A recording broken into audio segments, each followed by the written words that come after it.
$1 million shelter buys reinforced walls, engineered HVAC, and a conspicuous label on every targeting spreadsheet. In the fog of collapse, visibility becomes a liability. What gleams attracts attention. What's obvious draws people in. The smarter option trades monument for mobility, expense for built-in advantage, and permanence for leave when you must pragmatism. Over the next 20 minutes, I'll walk you through 5 types of ruins that, when scouted and used correctly, often outperform a flashy, expensive shelter, because they hide you, already contain useful infrastructure, and force you to stay light and mobile. There are 4 rules I won't stop repeating. Mobility over monument, escape beats fight, physics wins, and minimize profile. Memorize them now. Mobility means you accept shorter-term gains in exchange for the ability to move fast. Escape beats fight means you design every choice to get out first and fight only as the last resort. Physics wins. Gravity, water flow, structural limits. You respect those constants and plan around them. Minimize profile means leave no signs that you were there after you leave. Before we go deeper, practice a simple breathing reset. 3 slow inhales through your nose, a brief pause you can manage without strain, then 1 steady exhale through your mouth. Do that now. Inhale 1, feel the diaphragm. Inhale 2, let your shoulders relax. Inhale 3, hold for a beat, then 1 long controlled exhale. That tiny reset reduces tunnel vision and helps you scan clearly. If you want a practical sheet to use on every recon, download the Ruins Recon checklist in the description. Print it or save it to your phone and run it before you scout. I'll reference that checklist throughout. Now a quick tactile drill to keep your head right when tension spikes. Carry a small, smooth pebble in your pocket. When you feel your pulse jump, close your hand around it. Take 3 conscious breaths, and name 2 things you can see and 1 thing you can touch. That simple pebble and breath grounding stops adrenaline from hijacking decision-making. We'll work from 5 down to 1. For each type of ruin, I'll tell you why it can beat $1 million shelter. 3 concise reasons. How to approach and assess without exposing yourself. What to map inside. Minimum 3 items. At least 3 exit options you must plan. Low-impact ways to deter casual visitors or misdirect attention. 1 biomechanical tip to move safely within that environment. And the key caveat. What most people miss that can get them killed or sick. Between major entries, I'll give a short micro-practice to reset your head. After the 5, you'll get a short scenario showing how to chain sites into a usable route, and the operational rules that keep you from turning a strategic advantage into a long-term liability. 5. Abandoned subway and underground transit. Why this often beats a $1 million shelter. 1. Concealment. Tunnels and stations are hidden below street level and out of casual line of sight. They lower your visible profile by design. 2. Built-in thermal and acoustic insulation. Earth and concrete dampen temperature swings and outside noise, giving practical shelter without cosmetic infrastructure. 3. Mobility and connectivity. Tunnels connect to multiple surface exits, service corridors, maintenance shafts, and sometimes freight lines. Natural multi-route redundancy that a static shelter rarely matches. Approach and entry. Observe from a distance first. Use service roads, alleys, and elevated vantage points to map access patterns. Look for maintenance gates and ventilation grills that are open, signs of recent human traffic, and surface-level indicators like condensation stains or fresh footprints. Time your approach during low pedestrian activity. Early morning or late night do not mean no risk. They mean different risks. Never force closed doors or tamper with gratings. If an entrance is locked, assume it's monitored or that forcing it will escalate attention. Move on. The safest entries are ones that are already accessible without forced entry, or those you can reach after prior reconnaissance when you know routines and observers. Interior checklist. Map at least these items. All exits and vertical routes. Main stairwells, maintenance ladders, ventilation shafts, emergency egress doors. Dry, high ground, and flood-prone areas. Note grade changes, sump pits, and sloped surfaces. Service rooms and alcoves, Electrical rooms, signal cabinets, storage closets that may offer concealment and flat surfaces for short-term staging. Exit and escape planning, 3 routes minimum. Primary, the nearest daylight egress with an unobstructed route to cover. Secondary, a non-public exit, service corridor, emergency stair, or a side passage that opens to a rear street. Tertiary, vertical options, maintenance shaft or ventilation access to a building above, or a pre-planned surface route you can sprint to, with line-of-sight cover.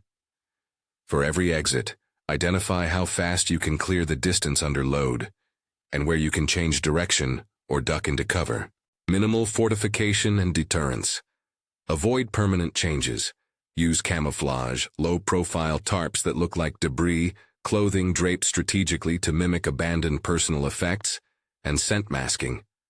Place a non-destructive decoy at a different entrance, an unattended backpack or discarded construction cone, to direct casual visitors away from your actual staging spot.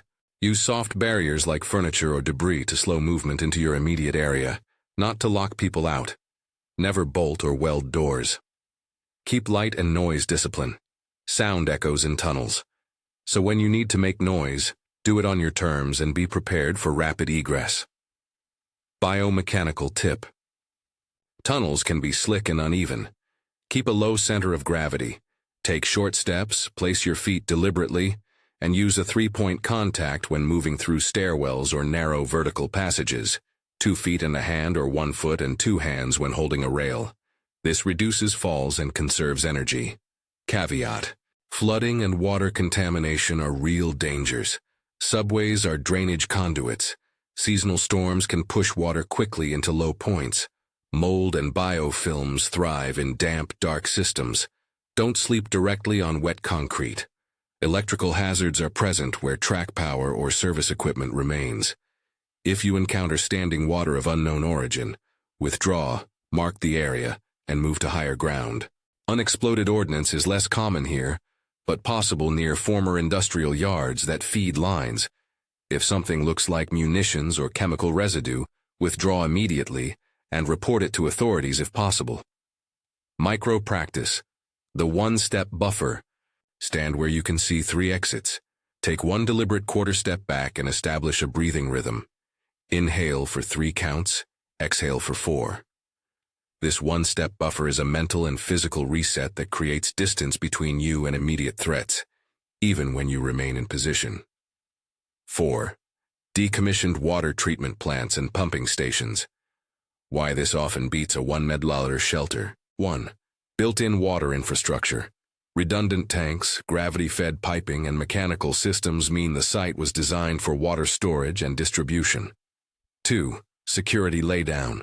These sites were often isolated and designed to restrict public access, giving you initial concealment and fewer casual visitors.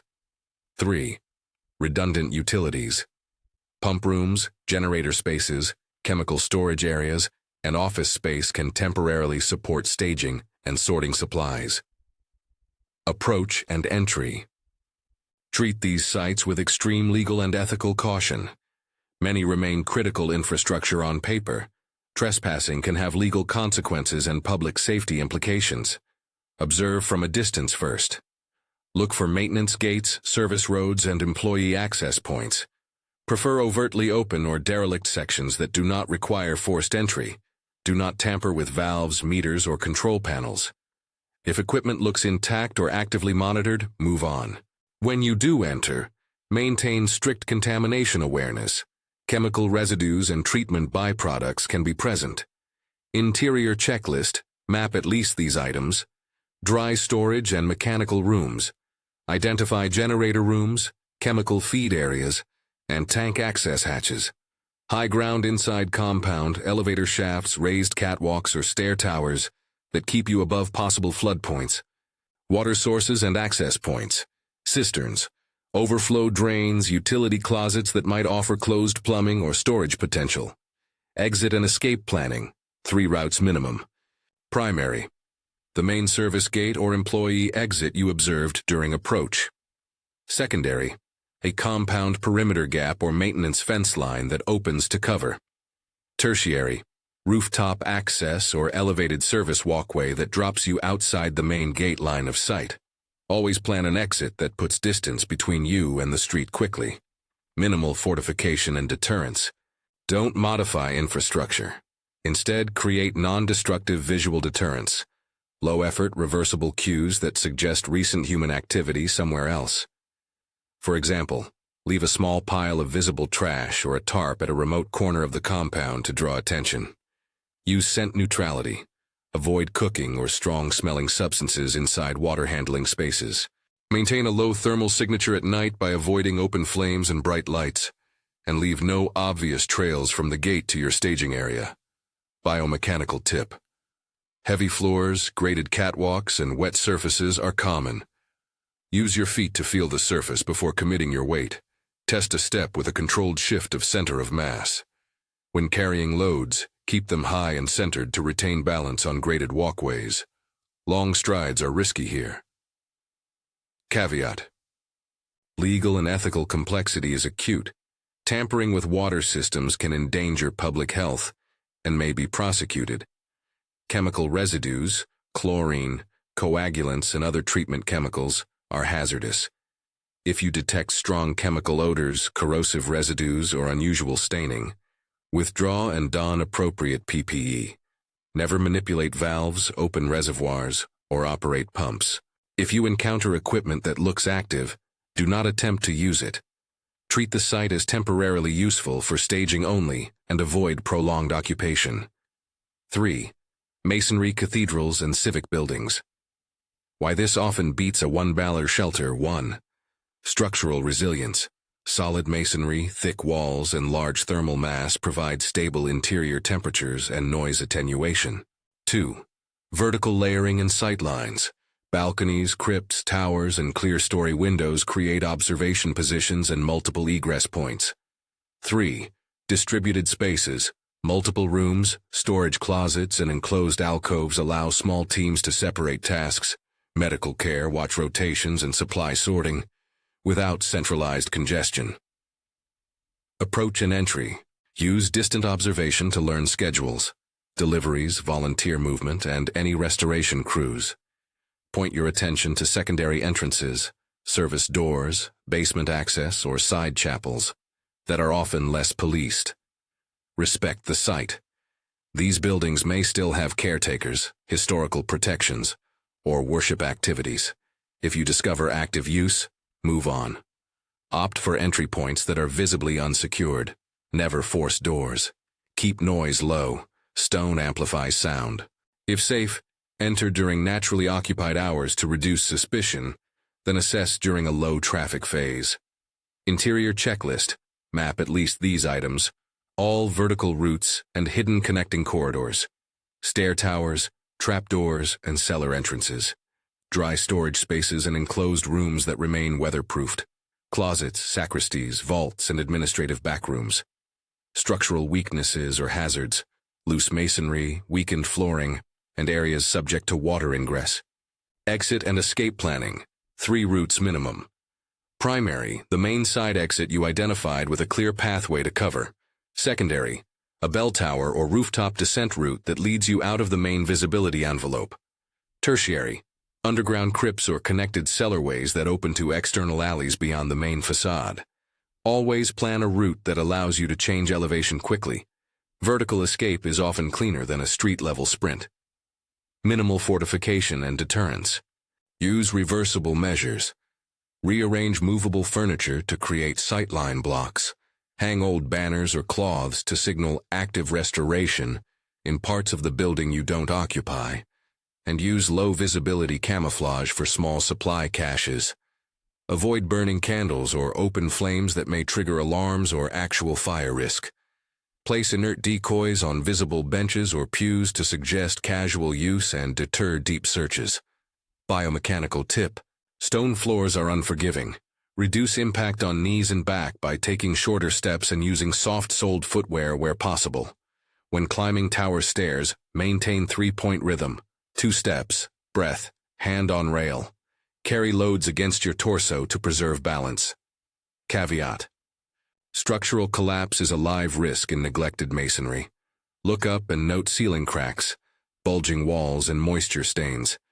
Asbestos and lead paint are possible in older civic buildings. Limit dust exposure and avoid disturbing friable materials. If you find archival or hazardous materials, moldy documents, chemicals, withdraw and avoid spreading contamination. Respect the cultural and legal status of these places.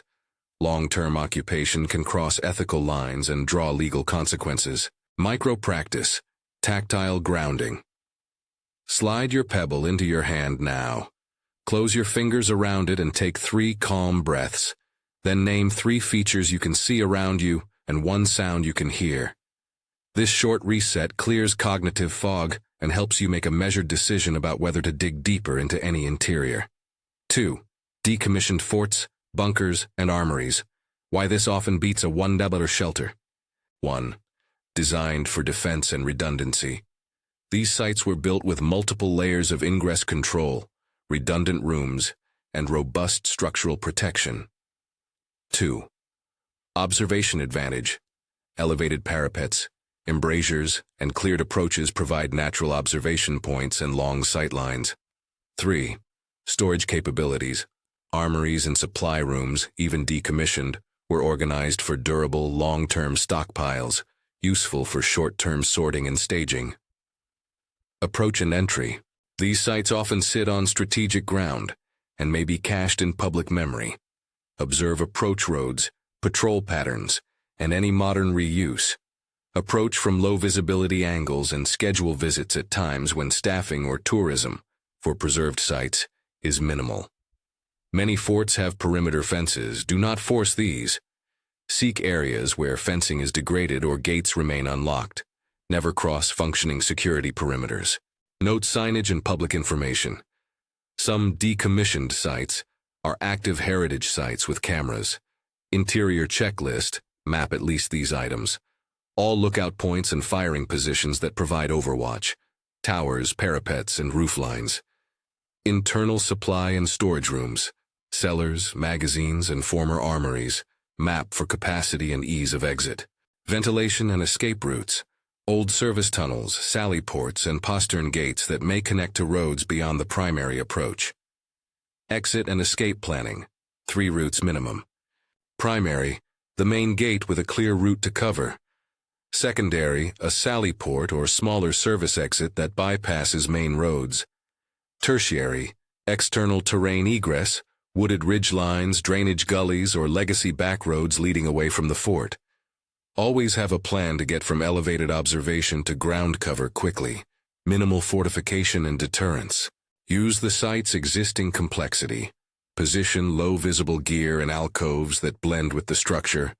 Set simple visual decoys at peripheral approaches, and maintain rotational presence so that your actual use remains fleeting. Do not create new barriers or obstruct official gates. Instead, use terrain features to conceal approach paths. Any visible camp should be ephemeral. No long-term structures, no permanent marks on masonry. Biomechanical tip. Moving on steep ramparts and stone steps requires controlled balance. Keep your knees slightly bent on descents, and pick footholds with the ball of the foot for traction. When carrying a load down a slope, hinge at the hips and keep the load close to your center line. Caveat: unexploded ordnance and old munitions are a real hazard. Historic forts may have been used for training or stored old munitions. Don't touch or move suspicious metallic objects. If you encounter anything that looks like ordnance or damaged containers, withdraw immediately and mark the location for authorities. Also, environmental hazards like lead soil, rust, and contaminated runoff from old storage areas can be present. Limit contact and avoid digging. 1. Abandoned hospitals, pharmacies, and research buildings. Why this often beats a $1 shelter. 1. Purpose-built for triage and treatment. Layout includes wards, procedure rooms, and clinics that can be repurposed for short-term care and organization of medical supplies. 2. Storage of durable medical infrastructure, cabinets, refrigeration units, though maybe non-functional, sterile rooms and pharmacies that once held supplies useful in emergency sorting and triage. 3. Redundancy in room types. A hospital offers compartmentalization, rooms for isolation, small group care, and supply staging, without the need to build internal partitions. Approach and entry. This is the most legally and ethically sensitive category. Many hospitals remain tied to health systems, or their abandonment may conceal biohazards. Approach from a safe distance and prioritize sites already visibly derelict without active monitoring. Never break into active facilities. Observe HVAC exhausts, waste management areas, and patient transport routes to understand flow. If you detect signs of recent human use, skip the site. The risk of encountering vulnerable people, hazardous waste, or active responders is high. Interior checklist. Map at least these items. Supply rooms and pharmacy locations. Note cabinet types, keg and locker space, and refrigeration units, functional or not. Isolation-capable rooms and negative pressure areas. Operating suites and procedure rooms that might be sealed for short-term containment. Mechanical rooms and waste flow. Locations of medical waste storage, sharps containers and disposal points. Identify but do not handle these. Exit and escape planning, 3 routes minimum. Primary, the main service exit used for deliveries with a short path to concealment. Secondary, rooftop access or stairwell that bypasses main lobbies. Tertiary, basement egress or service tunnel that leads away from ambulance bays. Ensure that your exit path places distance between you and public roads, and that you can reach cover quickly. Minimal fortification and deterrence. Use discreet caching and camouflage. Small, sealed containers tucked in non-obvious supply closets that appear undisturbed. If you need to signal occupancy to deter casual searchers, use non-invasive cues. Folded linens placed in a predictable area to suggest recent cleaning rather than active habitation. Keep discarded materials sealed and removed on rotation to avoid biohazard accumulation. Avoid manipulating medical equipment, opening syringes, or moving labeled containers. These are hazardous and potentially criminal. Biomechanical tip hospital interiors often have slippery floors and sudden level changes. Step deliberately through door thresholds and maintain controlled pace when moving stretchers or heavy loads. Use hips and core to manage weight. When lifting, keep the load near the center of gravity and avoid twisting the torso. Caveat: contamination risk is high. Biological waste, degraded medications, and chemical residues can create acute hazards. Do not handle sharps, open containers with labels you don't understand, or disturb sealed biohazard areas. If you see signs of medical waste or suspect a contaminated area, withdraw, mark it, and do not attempt to decontaminate on site without appropriate PPE. Legally and ethically, hospitals are different. Long-term occupation or looting of medical supplies risks human lives and is not justified. Use these sites only for rapid triage, short-term care, and immediate limited staging of medical essentials you bring yourself. Mid-route micro-practice distance management. Stand where you can see 2 exits and a blind corner. Practice the 1-step buffer again. Take a small step back, breathe in for 3 counts, then out for 4. Run a quick mental map. Where would you move first, second, third? Rehearse the turns in your head. This short mental drill reinforces escape planning under stress. Synthesis. Chaining sites into a usable route. Now imagine a short route that connects these 5 site types across an urban sector. The route is not an invitation to squat. It's a template for rapid use, caching, and movement. You begin early morning at an abandoned subway access. Quick recon. Stash a small supply cache in a service alcove and record waypoints. Move by daylight to a nearby decommissioned water plant. Use it to verify water storage options and stage heavy containers. Don't attempt to operate pumps, but identify dry rooms and a place to leave sealed jerry cans. Next, cross to a nearby cathedral with a raised crypt, where you can redistribute supplies into small camouflaged containers for shorter-term retrievals and use the tower for observation. From there, transit to a decommissioned fort on a ridge to get a broad watch and move your team through a planned sally port to an exit that drops into a less monitored neighborhood. If a team member needs care, you move briefly to an abandoned hospital for triage and then withdraw to the subway cache while the team splits and rotates a scout to update the checklist. Operational rules to keep the route viable: use, then leave. Never allow a site to become your default home. Limit continuous occupation and rotate the locations you use. Cache smart. Store only what will survive the environment. Use sealed, weatherproof containers and bury no permanent caches in sensitive areas. Tag caches with reversible markers keyed to your checklist. No graffiti, no new holes. Rehearse mental recon weekly. Run the route in your head and update waypoints from a safe vantage, but avoid repeated physical visits that create patterns. Noise, scent, and light discipline. Control cooking, smoking, and open flames. Keep fuel and food caches sealed and away from sleep areas. Deny access. Don't fight. Fortify to slow and misdirect, not to create a garrison. Your goal is to move before detection becomes a problem. Keep at least 3 exit routes per site visible and rehearsed for every individual in your team. Legal and ethical anchors. Remember, these recommendations are for emergency risk reduction and rapid staging, not for prolonged occupancy or theft. Water plants, hospitals, and decommissioned military sites often carry legal restrictions, environmental hazards, and ethical implications. If a site shows signs of being active or inhabited by vulnerable people, do not attempt to use it. If you find potentially dangerous materials, munitions, chemical drums, obvious biohazards, withdraw and mark the location for authorities if safe to do so. Your priority is reducing risk, not exploiting infrastructure. Logistics: caching, staging, rotation, and when to leave. Cache small and distributed. Multiple small stashes are safer than one large one. Rotate caches on a schedule that minimizes pattern, vary times, and approach vectors. For staging, keep breathable, sealed first aid kits, water purification tablets, check expiry, and spare batteries in tamper-evident bags.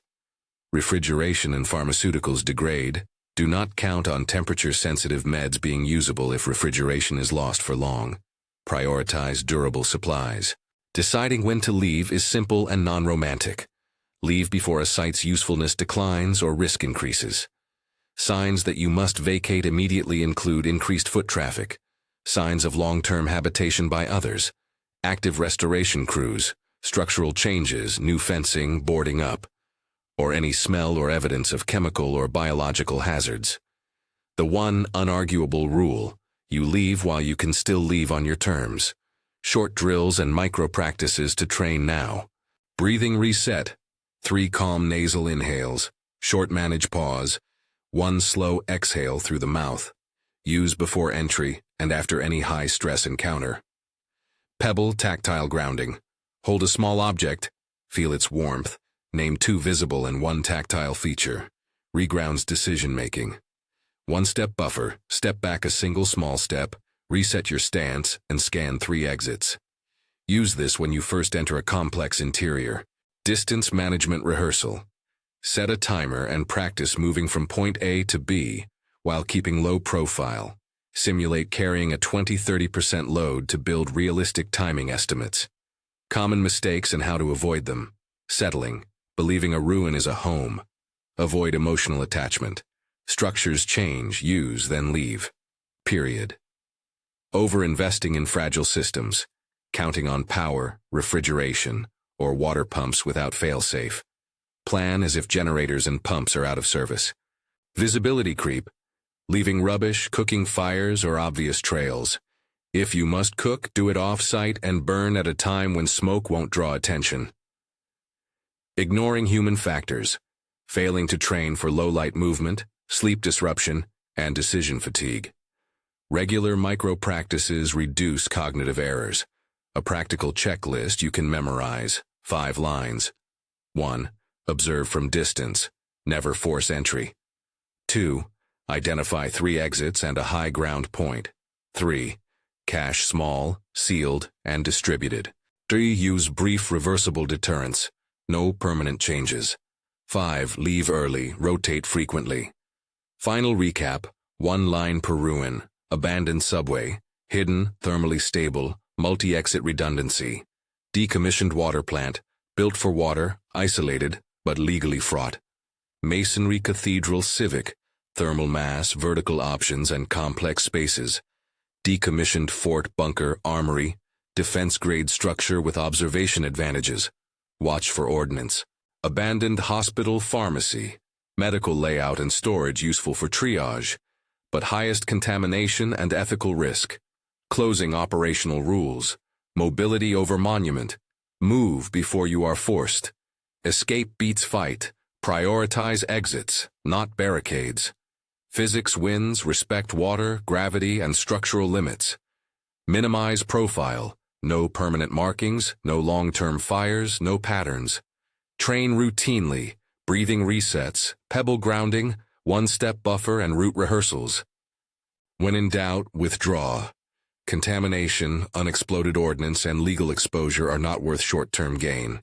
If this message landed where you are right now, download the Ruins Recon checklist in the description. Print it or save it to your phone and run it before you scout.